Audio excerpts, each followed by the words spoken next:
नमस्कार दोस्तों, आज का टॉपिक आपका रहने वाला है, आपके एग्जाम्स के लिए मोस्ट इंपॉर्टेंट है। टॉपिक है आपका जनगणना 2027। कौन सी जनगणना हो रही है, किस नंबर की, कौन करा रहे, कौन इसके आयुक्त हैं।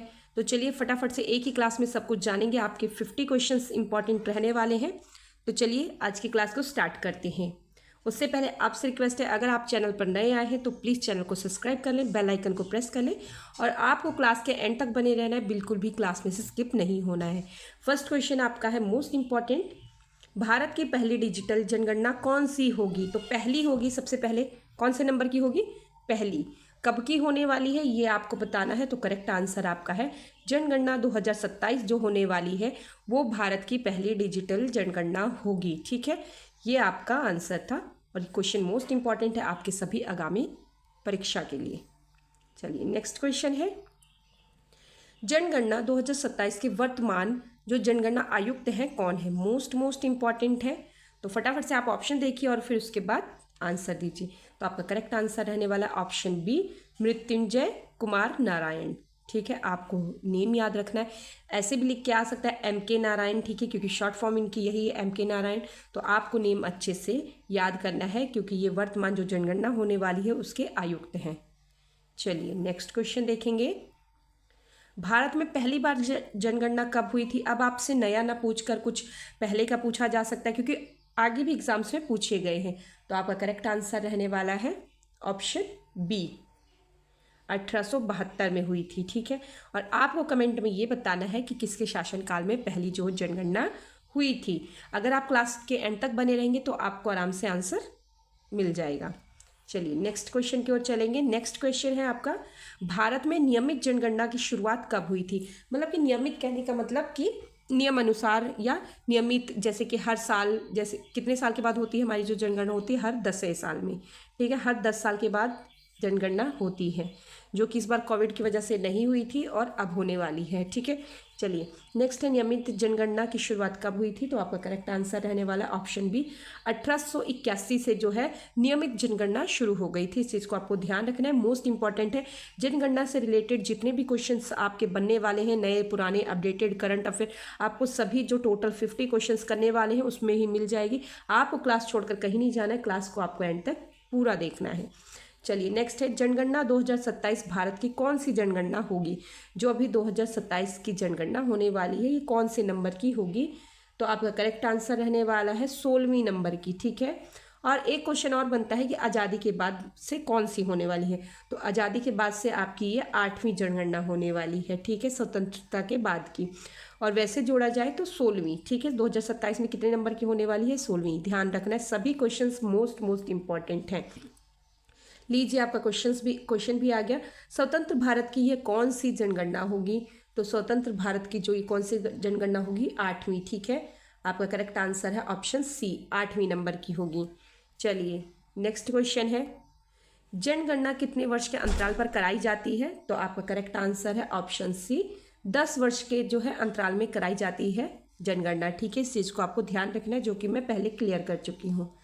नेक्स्ट क्वेश्चन है आपका, जनगणना 2027 किस अधिनियम के तहत कराई जाएगी। तो किस अधिनियम के तहत कराई जाएगी, मोस्ट इंपॉर्टेंट क्वेश्चन है और ये क्वेश्चन आपके एग्जाम से पूछा जा सकता है। चलिए तो देखते हैं, जनगणना 2027 किस अधिनियम के तहत कराई जाएगी। आपका करेक्ट आंसर रहने वाला है ऑप्शन बी, जनगणना अधिनियम 1948 के जो अधिनियम के तहत कराई जाएगी। चलिए नेक्स्ट क्वेश्चन देखेंगे। नेक्स्ट क्वेश्चन है, जनगणना 2027 का संचालन कौन करेगा।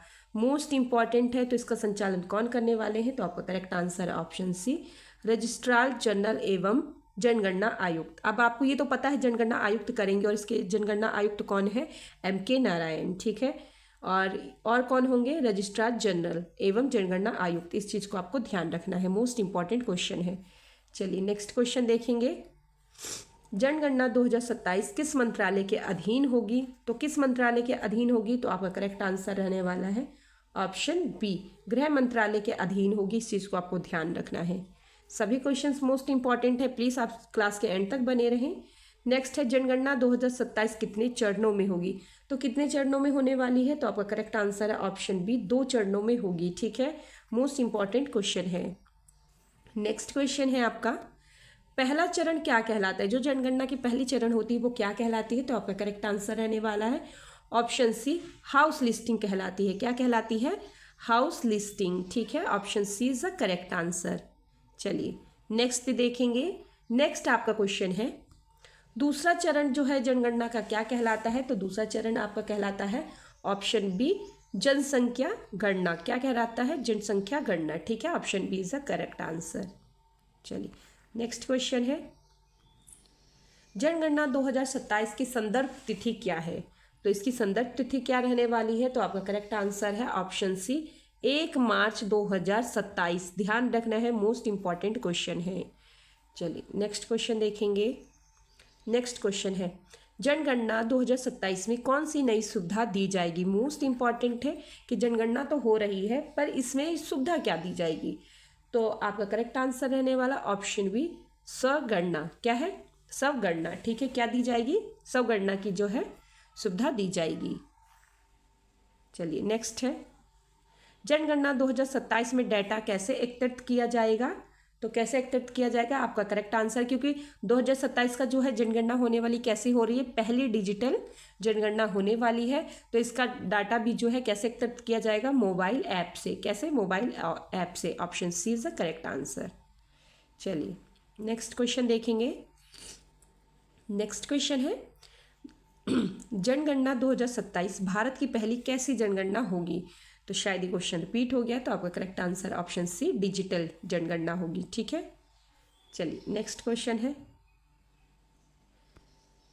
जनगणना 2021 स्थगित होने का मुख्य कारण क्या था। मैंने अभी आपको क्लियर करा कि जो है 2021 की जनगणना नहीं हुई थी, तो इसका कारण पूछ रहे हैं कि इसका कारण क्या था, तो इसका करेक्ट आंसर है, इसका कारण था कोविड-19, ठीक है, option C is the correct answer. चलिए नेक्स्ट क्वेश्चन देखेंगे, भारत में सबसे अधिक जनसंख्या वाला राज्य कौन सा है, तो आपका करेक्ट आंसर है ऑप्शन सी, उत्तर प्रदेश।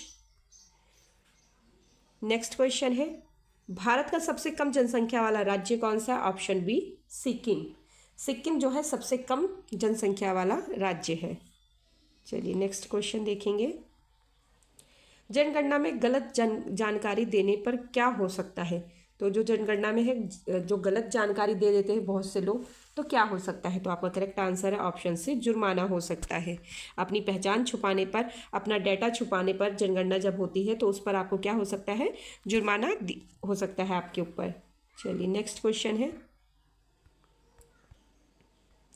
नेक्स्ट क्वेश्चन है, जनगणना में भाग लेना कैसा है, तो जनगणना में भाग लेना कैसा है, फटाफट से बताएंगे, तो आपका करेक्ट आंसर है ऑप्शन बी, अनिवार्य है। कोई विकल्प नहीं है आपके लिए कि आप लें या ना लें, आपके लिए सीमित नहीं है, निजी नहीं, पर अनिवार्य है कि आप इसको जरूर, जो आपसे जनगणना जब आपके घर हाउस लिस्टिंग हो और जब आपसे जानकारी मांगी जाए तो आप उचित जानकारी दें। चलिए नेक्स्ट क्वेश्चन है, जनगणना का मुख्य उद्देश्य क्या है, तो इसका मुख्य उद्देश्य क्या है, आपका करेक्ट आंसर है ऑप्शन सी, जनसंख्या का आंकलन करना। चलिए नेक्स्ट क्वेश्चन है, भारत की पहली पूर्ण जनगणना कब हुई थी, तो पूर्ण जनगणना कौन सी थी, तो आपका करेक्ट आंसर है ऑप्शन बी, 1881 में पूर्ण जनगणना हुई थी, ठीक है, option B is the correct answer. Next question है, जनगणना 2027 में कौन सी तकनीक का उपयोग होगा, तो कौन सी तकनीक, ये तो पता है सभी को कि डिजिटल होने वाली है पर कौन सी तकनीक उपयोग होने वाली है, जीपीएस की, option A is the correct answer, GPS. अब आपको जीपीएस की फुल फॉर्म कमेंट में बताना है सभी को, ठीक है। चलिए नेक्स्ट क्वेश्चन की ओर चलेंगे। नेक्स्ट क्वेश्चन है, जनगणना 2027 का अनुमानित बजट कितना है, तो इसका बजट जो है कितना है अनुमानित आपका करेक्ट आंसर है ऑप्शन सी, 11,718 करोड़। कितना है, आप ऐसा याद कर लीजिए, 11 करोड़, ठीक है, 11,718 करोड़।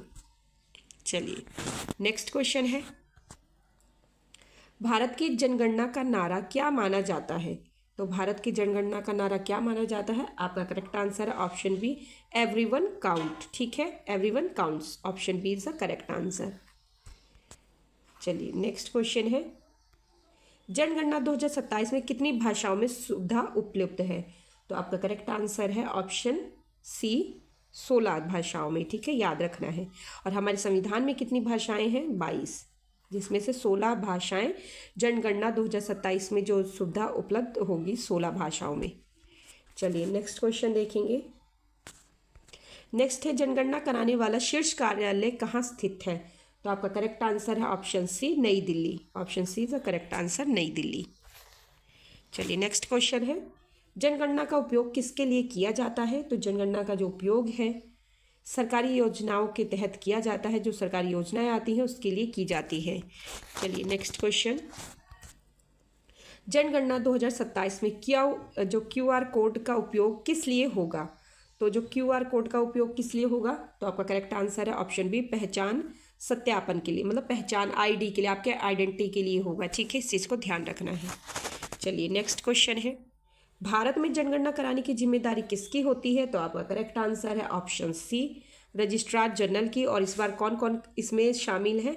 रजिस्ट्रार जनरल एवं जो आयुक्त हैं हमारे MK नारायण जी। चलिए नेक्स्ट है 1931 के बाद पहली बार किस प्रकार के आंकड़े शामिल होंगे? तो आपका करेक्ट आंसर रहने वाला है, फटाफट से बताएंगे, ऑप्शन बी, जातीय आंकड़े। ठीक है, किसके बाद हो रहा है? 1931 के बाद। चलिए नेक्स्ट क्वेश्चन है जनगणना 2027 में किस प्रकार की गणना शामिल होगी? तो आपका करेक्ट आंसर है ऑप्शन ए, जातीय गणना। नेक्स्ट क्वेश्चन है आपका भारत में जनगणना की शुरुआत किस वायसराय के समय हुई थी?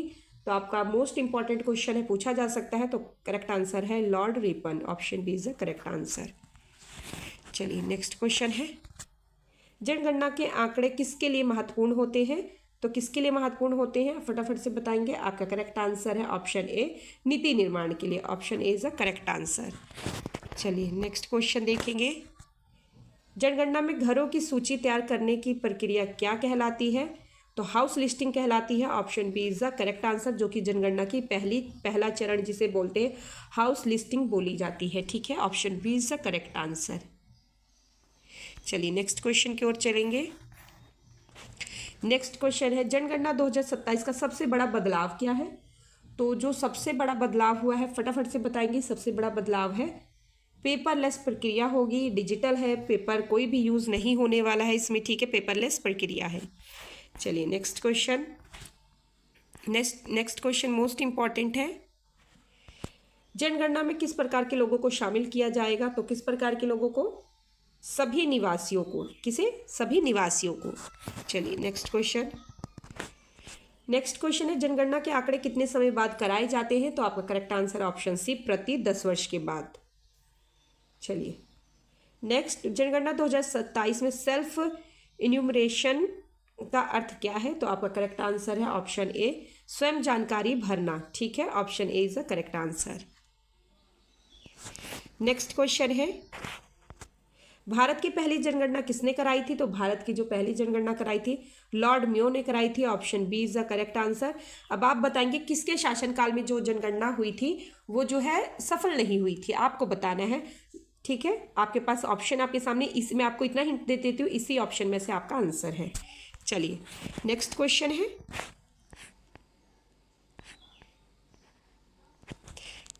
नेक्स्ट क्वेश्चन है आपका जनगणना 2027 में किस प्रकार की निगरानी होगी? तो किस प्रकार की निगरानी होने वाली? करेक्ट आंसर ऑप्शन है रियल टाइम मॉनिटरिंग। ठीक है, option is the correct answer, ध्यान रखना है।